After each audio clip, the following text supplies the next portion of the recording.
Look at your dog's face for a second. Not at the whole dog, just the eyebrows. There's a small muscle sitting right above the inner corner of each eye. You've never noticed it because you've never had a reason to. It doesn't move when your dog eats, runs, barks, or sleeps. It only moves for one purpose, to make you feel something. And here's the part that should stop you cold. That muscle does not exist in wolves. Not a weaker version, not a smaller one. In most wolves, it's barely there at all. Here's what most people assume about a dog's expressions. You assume they're incidental, a side effect of having a face, the same way a smile is just what a mouth does when something good happens. You don't think of it as engineered. You don't picture a specific, named, dissectable piece of tissue sitting under the skin, whose entire evolutionary purpose is to be looked at. But in 2019, a team of researchers proved that's exactly what it is. The lead scientist was a comparative psychologist named Juliane Kaminski, working with anatomist Burrows. They wanted to answer something nobody had carefully checked before. Underneath the skin, are dogs and wolves actually built the same way? So they dissected 6 dog heads and 4 wolf heads, comparing every muscle around the face.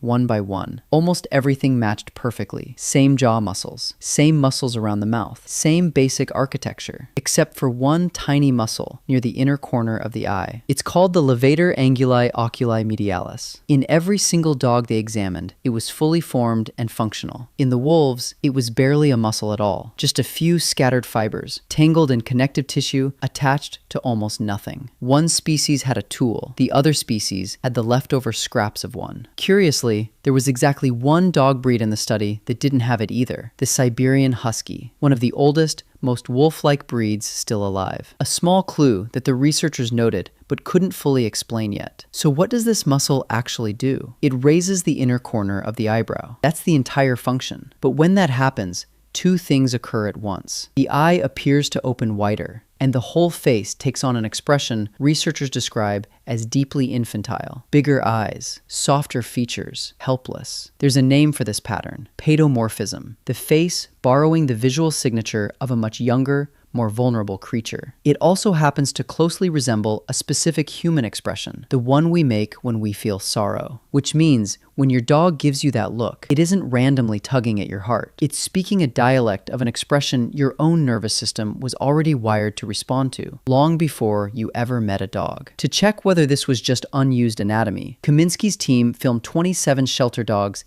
and 9 wolves for 2 minutes each, with a stranger standing nearby. The dogs raised their inner eyebrows constantly, frequently, intensely. The wolves barely moved that part of their face at all. Whatever this muscle was for, the dogs were actually using it. A separate study had already shown what this expression does once it reaches another person. Researchers tracking dogs in shelters found that the ones who raised their inner eyebrows more often got adopted faster than the ones who didn't. Not because they were friendlier in any measurable way, specifically because of what their face did in the moment a stranger walked past the kennel, and the eyes don't stop working once a dog goes home. In 2015, a separate team led by Miho Nagasawa ran a different experiment entirely. They brought dogs and their owners into a room together and measured oxytocin, the hormone tied to bonding and attachment, in both species before and after a 30-minute reunion. When dogs gaze at their owners for longer stretches, oxytocin rose in the owner, and when the owner's oxytocin rose, it rose in the dog too. A feedback loop running entirely through eye contact. Then they repeated the exact same experiment with hand-raised wolves and their human caretakers. The loop didn't appear at all. Whatever channel this is, it runs through dogs specifically. Some researchers have urged caution about how strong that conclusion really is, given how few wolves were tested, but paired with the eyebrow research, a pattern starts to take shape.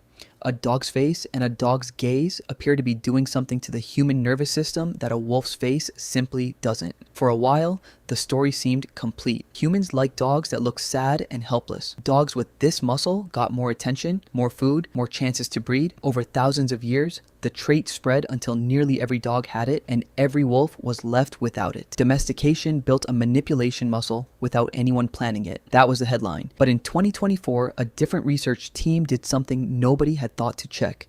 They examined a coyote. Coyotes split off from the wolf lineage long before domestication ever began. Nobody bred them, nobody selected them for cuteness. They never lived near a human campfire waiting for scraps. If dogs had evolved something new, Coyotes should be just as muscleless as wolves. They weren't. Coyotes had a fully developed levator anguli, oculi, medialis, just like dogs, which means the original story has a hole in it. If wolves are the only member of the entire dog family missing this muscle, maybe dogs didn't invent a new trick at all. Maybe wolves are the ones who lost something almost everyone else still has. This flips the direction of the entire story. It's not that domestication built a manipulation tool from nothing. It's that an ordinary facial muscle present across most of this family of animals for millions of years simply vanished in wolves specifically, for reasons researchers are still working out, and dogs may have simply kept what their ancestors already had. Scientists aren't fully certain which version is true. Maybe both are, in different proportions. Maybe domestication preserved and intensified a trait that wolves, under entirely different pressures, quietly let go of. Either way, here's the part that doesn't change. Whether your dog's eyebrow muscle is something it evolved specifically for you or something its ancestors simply never lost, the effect on your nervous system is identical. When that inner brow lifts, the eyes widen, and the gaze holds a beat too long, something fires in you that has nothing to do with conscious choice. The same circuitry that responds to an infant's face, to sadness,